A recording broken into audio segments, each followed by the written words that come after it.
Hello everyone and welcome to the Ticker.com's news channel on YouTube. On this channel, we review stock markets and discuss financial news, market trends, and economic data from Wall Street to Global Street. So let's dive in. We begin our review of the global economy with key releases in the US, Europe, China, and Japan. Global markets declined for the second week in a row and investors reacted to domestic earnings and the weakening economic backdrop. US stocks struggled this week as investors reviewed the flood of quarterly results in a holiday-shortened week and economic updates. The Fed's preferred measure of inflation, the PCE price index, was steady for the second month in a row in April. The core PCE price index also held steady for the third month in a row in April, but was significantly higher than the target rate of 2%. Investors were also on the defensive after some policymakers stressed that inflation is still too high before the rate-setting committee could consider lowering the interest rate, dashing hopes of multiple rate cuts in the second half. Across the Atlantic, inflation was also in the headlines and consumer price inflation in the Eurozone rebounded in May. The Eurozone's largest economy also confirmed that inflation rebounded to 2.4% in May and core inflation stayed at 3.0%. The latest inflation report contradicted investors' expectations of a steady decline in inflation to below 2%, paving the way for the European Central Bank to begin its rate cut next week. In other economic news, U.S.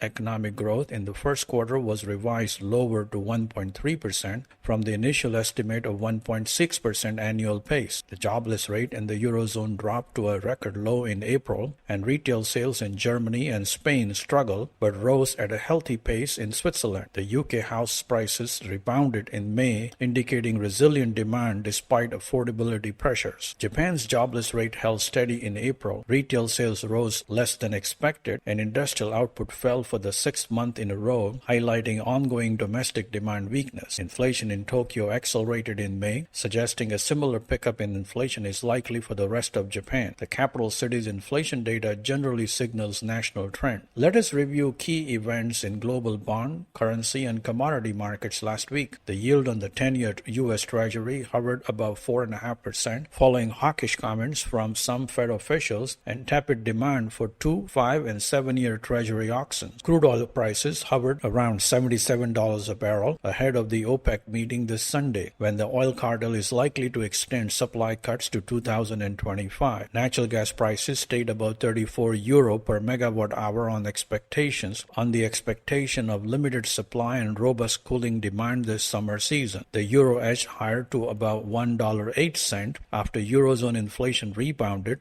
stoking speculation that fewer than previous rate cuts are likely in the second half of 2024. The yen traded near 157 against the US dollar after the yield on Japanese government bonds stayed above 1%, the highest level in 12 years, as traders continue to bet Bank of Japan may take a long time before revising rates higher. We now shift our attention to major stock markets in the US, Europe, and Asia. The Standard & Poor's 500 index and the Nasdaq Composite declined in the week but rose in May by more than 7% and 3% respectively, supported by positive earnings from retailers, technology, and industrial companies. European markets declined for the third week in a row after inflation rebounded in the Eurozone, raising doubts about the widely expected rate cut next week. The Nikkei 225 stock average declined for the second week in a row. Industrial output fell for the sixth month in a row in April. The jobless rate held steady, and retail sales rose less than expected. Hong Kong indices extended losses for the second week in a row, but advanced for the fourth month in a row in May amid expectations of more supportive measures from authorities after manufacturing activities contracted in April. Indian market indices turned lower ahead of the national election results next week. Let us shift our attention to merger deals, market movers, and earnings updates from leading companies last week. Salesforce dropped 20% after the customer management software developer reported slightly lower than expected revenue and issued cautious outlook in the current quarter. Dell Technologies plunged 17% after the personal computer and server maker reported better than expected quarterly earnings but indicated margin pressures. Ulta Beauty jumped 9% after the company reported strong quarterly results and issued a cautious outlook. Gap jumped 24% after the apparel retailer swung to profit and raised its outlook. Nordstrom declined 2% after the luxury department store operator reported weaker than expected quarterly results, and the company is considering to go private. Best Buy soared 12% after the electronics retailer's earnings surpassed market expectations. HP Inc.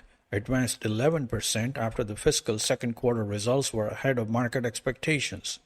BHP Group withdrew its £39 billion takeover offer to acquire Anglo American after the company's multiple offer by the rival. Renault announced a joint venture with China-based Geely for manufacturing of hybrid combustion engines. Marathon Oil jumped 8% after the company agreed to be acquired by ConocoPhillips for $22.5 billion, including the assumption of the company's $5.4 billion of debt. Abercrombie & Fitch soared 20% after the apparel retailer said sales and earnings soared and surpassed high expectations. International Distribution Services advanced 4% after the parent company of Royal Mail based in the UK accepted £3.6 billion takeover proposal from the EP Group controlled by Czech billionaire Daniel Kratinsky. In the week ahead, investors in the US are looking forward to the release of two critical labor market updates next week: non-farm payrolls and the job openings reports. Non-farm payrolls are expected to increase by 180,000 after expanding by 170,000 in April.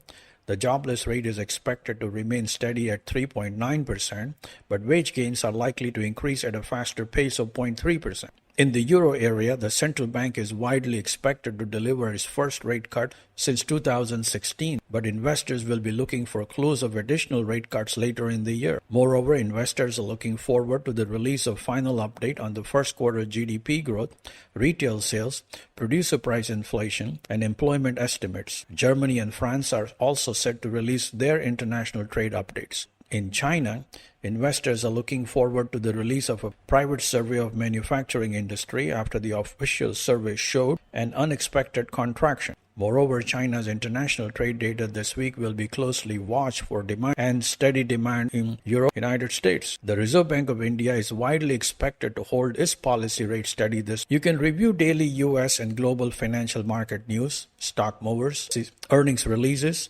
SEC filings, and economic updates on ticker.com and 123jump.com. You can find the latest financial books on Redera.com, keep up with financial industry events on eventsinamerica.com, review ETF and mutual fund performance and in-depth profiles on tickerfunds.com, and review market updates and stock movers in India on niveshak.in. That is all for today, and we will see you next.